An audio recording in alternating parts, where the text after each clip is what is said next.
ముందుకు తీసుకెళ్తాననేటువంటి భావనతోటి ప్రతి నాయకుడు పరికారిగా ముందుకెళ్ళాలి. ఈరోజు తెలంగాణ రాష్ట్రంలో ఒక రాజకీయ డ్రామాలు నడుస్తూ ఉన్నాయి, కుటుంబ డ్రామాలు నడుస్తూ ఉన్నాయి, ప్రజల దృష్టిని మళ్లించేటువంటి ప్రయత్నం చేస్తూ ఉన్నారు. ఆ కుటుంబ డ్రామాలతో తెలంగాణ ప్రజలకు సంబంధం లేదు. ఆ కుటుంబ డ్రామాలతో మనం పాత్రదారులం సూత్రధారులం కావాల్సిన అవసరం లేదు. తెలంగాణ ప్రజలు కూడా పాత్రదారులు సూత్రధారులు కాదు. ఆస్తుల గొడవ, అధికారపు గొడవ, అంతస్తుల గొడవ అది. అందులో మనం ఎవరం వెళ్ళాల్సిన అవసరం లేదు. ఖచ్చితంగా కాంగ్రెస్ పార్టీ వైఫల్యాలు, ఖచ్చితంగా టీఆర్ఎస్ టైంలో జరిగినటువంటి అవినీతి ప్రజల మధ్యలో తీసుకెళ్ళాలి. అవినీతితో దోచుకున్నటువంటి డబ్బుల కోసం ఈరోజు బీఆర్ఎస్ పార్టీలో గొడవలు, అవినీతి డబ్బులతో దోచుకున్నటువంటి ఆస్తుల కోసం బీఆర్ఎస్ పార్టీలో గొడవలు.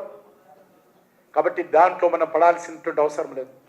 అంతేకాకుండా ఈరోజు కాంగ్రెస్ పార్టీ కూడా అనేక రకాలుగా వైఫల్యాల నుంచి ప్రజల దృష్టిని మళ్లించేటువంటి ప్రయత్నంలో మనం కూడా జాగ్రత్తగా ఉండి ప్రజలను సంఘటితం చేసి ముందుకెళ్లాల్సిందిగా మీ అందరినీ కోరుకుంటూ, నాకు పూర్తి విశ్వాసం ఉంది.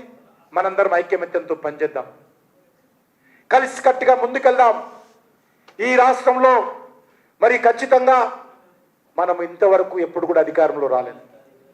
అనేక సంవత్సరాల పాటు కాంగ్రెస్ పరిపాలించింది, 10 సంవత్సరాల పాటు బీఆర్ఎస్ పరిపాలించింది. ఏ రోజు కూడా ఏ అధికార పార్టీలో మనం భాగస్వాములు కాలేదు.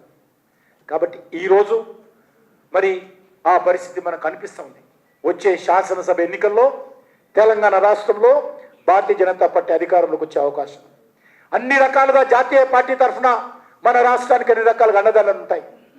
ప్రధానమంత్రి గారు స్పష్టంగా ఉన్నారు, మీరు కష్టపడి పనిచేయండి, తెలంగాణ ప్రజలు మీకు అండగా నిలబడడానికి సిద్ధంగా ఉన్నారని ప్రధానమంత్రి గారు పదే పదే మనం కలిసినప్పుడు చెప్తా ఉన్నారు.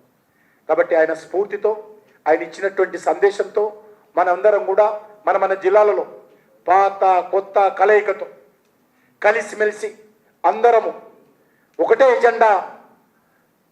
జెండా మనము ఆ దిశలో ముందుకెళ్ళాలా అనేటువంటి విషయం దృష్టిలో పెట్టుకొని పనిచేయాల్సిందిగా ఈ 11 సంవత్సరాల నరేంద్ర మోడీ గారి పాలన కార్యక్రమాన్ని విజయవంతం చేయాలి. 5వ తేదీన అంతర్జాతీయ మరి ఈ యొక్క పర్యావరణ దినోత్సవం ఏదైతే ఉన్నదో దాన్ని కూడా విజయవంతం చేయాలి. ఆ రోజు నుంచి ఆగస్టు 15 వరకు ఎక్కడ వెళ్ళినా, ఏ ఊరికి వెళ్ళినా, శేఖర్ చెప్పాడు, మీ అత్తగారింటికి వెళ్ళినా, మీ బంధువుల ఇంటికి వెళ్ళినా ఖచ్చితంగా చెట్లు నాటాలని. కాబట్టి ఎవ్వరం ఎక్కడ వెళ్ళినా కూడా, ఏ ఊరికి వెళ్ళినా, ఏ గారికి వెళ్ళినా మనం ట్రీ ప్లాంటేషన్ 15వ తేదీ ఆగస్టు 15 వరకు స్వాతంత్ర దినోత్సవం వరకు నిర్వహించాలి. ఈ సంవత్సరము అంతర్జాతీయ యోగా దినోత్సవము 10 సంవత్సరాలు కావచ్చు. ఐక్యరాజ్య సమితి గుర్తించి ప్రపంచమంతా అంగీకరించి ఈరోజు యోగా దినోత్సవం ఏదైతే ఉన్నదో ఇది 10th ఇయర్. కాబట్టి దీన్ని కూడా చాలా పెద్ద ఎత్తున జరపాలి. 20వ తేదీ నాడు లాల్ బహదూర్ స్టేడియంలో భారత ప్రభుత్వం తరఫున నాన్ పొలిటికల్గా కార్యక్రమాలు జరుగుతూ ఉన్నాయి. ఈ యొక్క మన యొక్క జిల్లాలలో కూడా